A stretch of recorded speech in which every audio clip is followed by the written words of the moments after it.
What's up and good day mga boss? Welcome back dito sa aming shop, Aiming Ace Airsoft. Date today is June 9, 2026. So, meron tayong 12 units na for shipping. So, isang rifle tsaka 11 na pistols. So, guys, proceed na tayo. Ito, make sure nga pala panoorin nyo yung video kasi maganda yung line-up natin ng unit. So, ilan tong WE na unit. So, madami kasi nagtatanong sa atin ng test fire ng mga WE. So, ayan, makapanood nyo na guys. Proceed na tayo. Bale, ang kinuha ni Bossing na first customer natin is so isang rifle tsaka 5 na pistols kay Boss Romel of Agusan del Sur.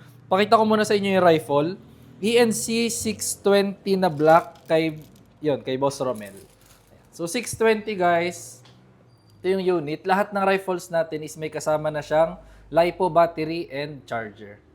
So guys, additional na lang kayong 250 for BBs, tsaka syempre ang shipping, if for shipping.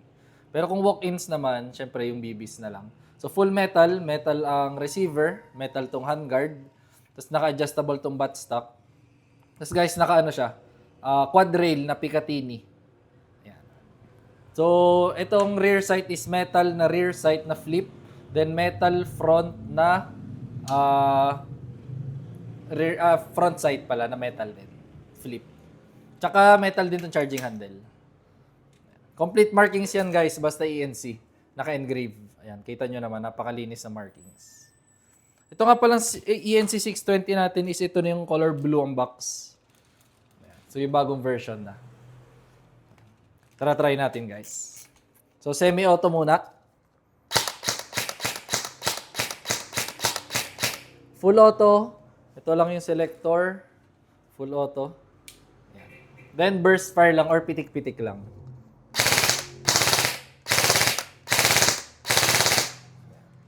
So guys, kaya ko ina-advise na yung burst fire lang or pitik-pitik lang is para hindi ma-stress yung gearbox or yung mismong loob ng unit. Kasi kapag masyado nyo ibinabad sa full auto, so syempre mas stress yung unit, mas madali siyang masisira.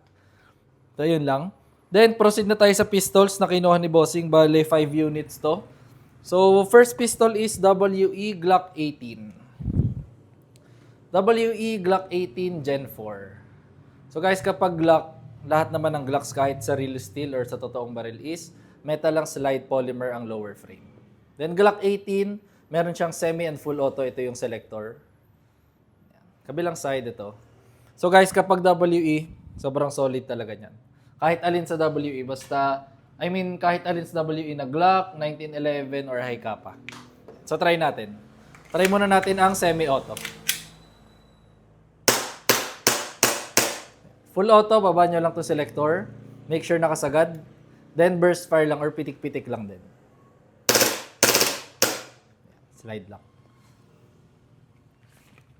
Then laging ibabalik ng semi-auto.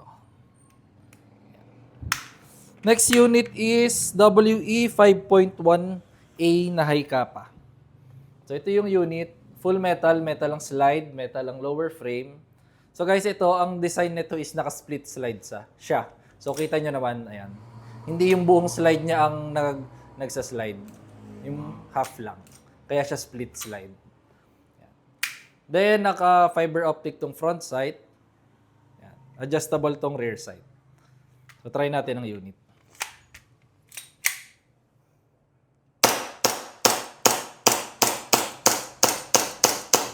Slide lock. Next unit is ENC 2102 na DE. 2102, ito yung John Wick 3 na Combat Master. So, wala pa tayo available ng black. Color tan pa lang. Full metal din. Nandiyan sa kabilang side yung Combat Master na marking. So, try natin.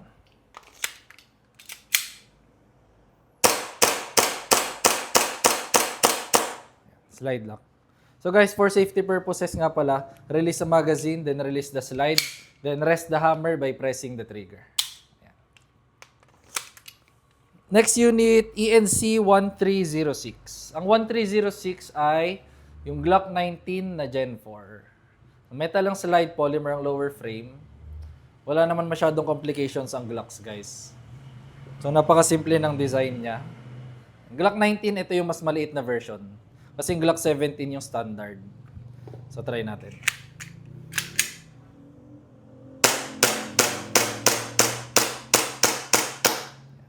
Slide lang. So, kapag Glocks, guys, pwedeng release mag, then, wag nyo na ibaba tong slide stop. So, hatakin nyo na lang. Then, hammer down. Next is Double Bell 774C. 774C, ito yung Glock 18. So, meron siyang semi and full auto. So, palagi nyo naman itong nakikita sa videos natin. Try muna natin ang semi-auto. Full auto selector, baba nyo lang. Then burst fire. Slide lang. Next unit is... tapos na pala yung kay Bossing. So, next unit is WEP14 kay Boss Jerry of Camarines Sur. So, P14 guys, isa sa mga gusto ko sa WE. Ito yung counterpart ng para ordnance sa real steel. So, full metal, metal ang slide, metal ang lower frame. Then, napakasimple ng design niya. Maganda dito, high kappa magazine yung gamit niya. So, parang 1911 looks siya, pero high kappa mag ang gamit. 30 rounds na magazine capacity. So, try natin.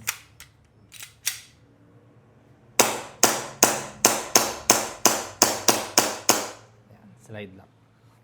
Ibang-iba guys ang blowback and feel ng WE. Next unit, WE Glock 18 kay Boss Carlito of Binyan, Laguna. So, Glock 18, same lang doon sa dinemo natin kanina. Yung merong semi and full auto. So, ayan. So, guys, medyo bibilisan ko na may nag-iintay lang na customer. Try natin semi.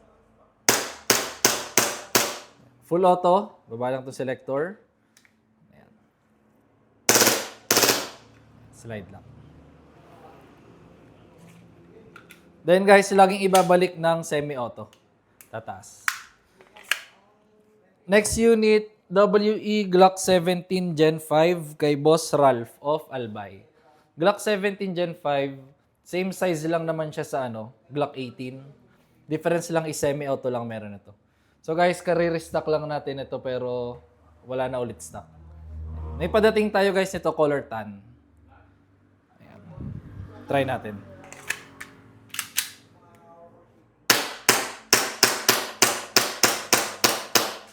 Slide lang.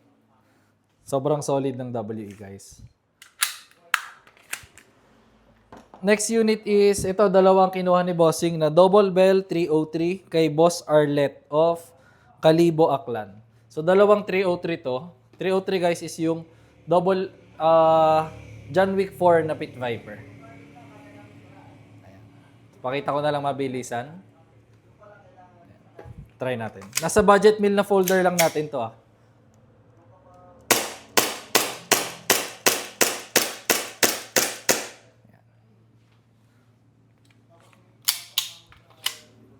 Same lang. So, demo ko na lang din hindi pakita.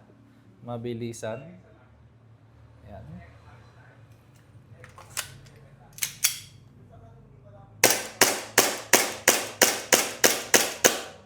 Slide lang. Last unit is ENC 1304 kay Boss Jan of Hinigaran, Negros Occidental. So, ito yung Glock 19 na TTI by ENC. So, metal ang slide, polymer ang lower frame. Kapag mahilig kayo sa mga compact na units, so perfect ang Glock 19. Kung gusto nyo mas maliit pa, meron tayo sa WE.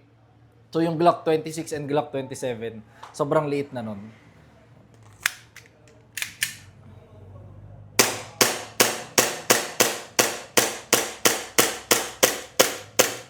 So, may na lang yung gas niya. So, yun lang naman guys. Sorry, medyo binilisan ko na may naghihintay lang na customer sa labas. If may inquiries kayo guys, message lang kayo sa aming page, Aiming Ace by CJO. Thank you!